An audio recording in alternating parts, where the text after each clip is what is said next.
I have been asked this question so many times down in the comment section as well as over on Twitter, by email, wherever, that I thought it was finally time to go ahead and just address it. Jordan, what camera do you use to film your videos with? Let's take it one step further than that.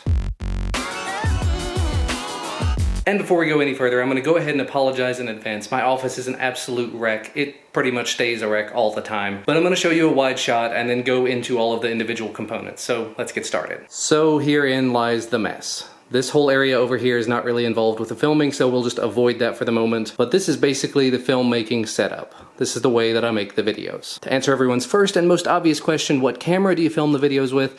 This is the main camera. This is the Panasonic G7. It actually came with this 14 to 42 millimeter kit lens. It does all right, but I very quickly upgraded to this Panasonic Lumix 20 millimeter f1.7 lens that you can see here. I also picked up this Panasonic 12 to 32 millimeter kit lens.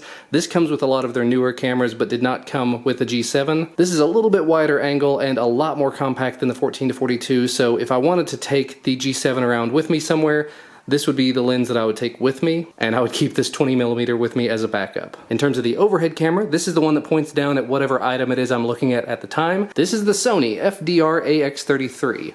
4K camcorder. Maybe I should turn sideways so you can see it a little bit better. This was Sony's first 4K camera under $1,000. The first one they put out was $2,000. I couldn't justify that. But as you can see here, I can just flip down the screen, tilt it to whatever angle I need, film everything underneath it, and then rotate everything in post. Makes it very quick and easy. And this camera is actually just sitting on a microphone stand. This is a super cheap microphone stand. It's from OnStage Mics, and it's like 20 bucks on Amazon, something like that. And I've just got this simple little adapter on the end. It takes it from the larger size down to a tripod size, and also has some rotation to it, so I can put it at whatever angle I need. It's not the best solution. It's actually quite wobbly. As you can see, when I start touching it, it wobbles a lot and keeps wobbling for quite a while, so I may be replacing this soon. I've also got a flex arm, a magic arm. And actually this has changed a little bit recently. I only had one mic on it for a long time, but I kept having issues with the microphone audio having problems, so I now have a backup microphone. And just in terms of the microphones that I'm using, it's nothing terribly fancy. It's the Audio-Technica 8024, as well as the original Rode video mic. It's not the Pro, it's not the stereo, it's not anything new. These may get upgraded over the next year, but really they're still getting the job done. They're still doing a great job for me. So I have the Rode mic connecting into the camcorder overhead,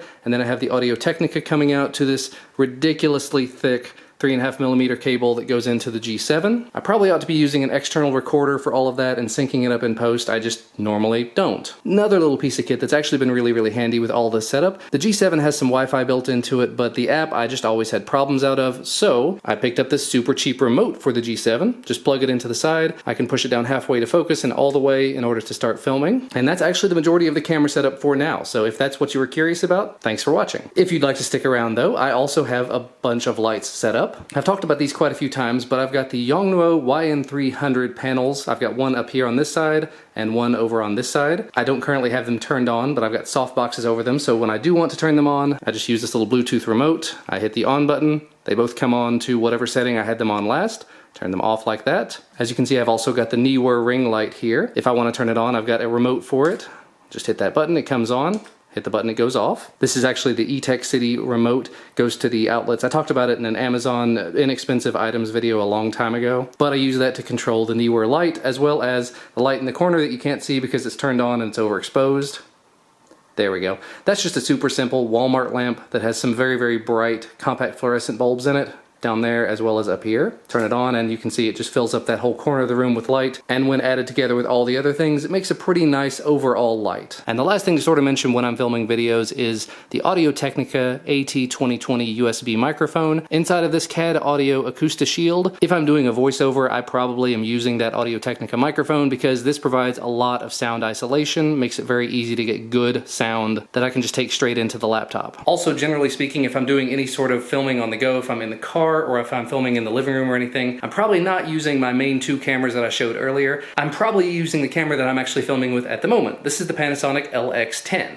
Not the perfect camera by any stretch, especially not for the kind of videos that I make, but for the occasional handheld thing or the occasional bit of B-roll, it gets the job done. I've previously filmed handheld stuff with a bunch of different cameras, including the Panasonic LX100, the Sony RX100, the original one, and everything just sort of comes together after the fact. I've even used cell phones for certain things. Like if I'm going out and about and I don't want to carry a camera, I'll pull out a cell phone and capture whatever I need, because most new cell phones that are higher end flagship phones have really nice cameras that will work adequately well for B-roll for what I do. And once it's all said and done, once everything is filmed, it's time to do the editing. Up until just a few weeks ago, I was actually editing all of my videos using iMovie on the Mac. Before that, I was using Adobe Premiere Elements on Windows and Sony Movie Studio, some of the less expensive editing softwares, because I could never justify moving to a cloud subscription service or paying hundreds and hundreds or thousands of dollars for a piece of software. But in the last month, I actually have moved to Final Cut Pro, and I have been absolutely amazed. It's made my workflow so much faster. Because, like I showed you earlier, I use two cameras for my main setup, and I can use external audio and whatever else if I want to. Up to this point, using any other piece of software, I've been doing it all manually. So I lay out all of the tracks by hand. I synchronize everything manually, which can be a bit of a pain or sometimes not even work properly at all. And then every time I make a cut, I have to cut all of the tracks and then delete out all the things. It was a pain. Moving over to Final Cut made this so much easier, because basically I just select the clips that all work together, say make this a multicam clip,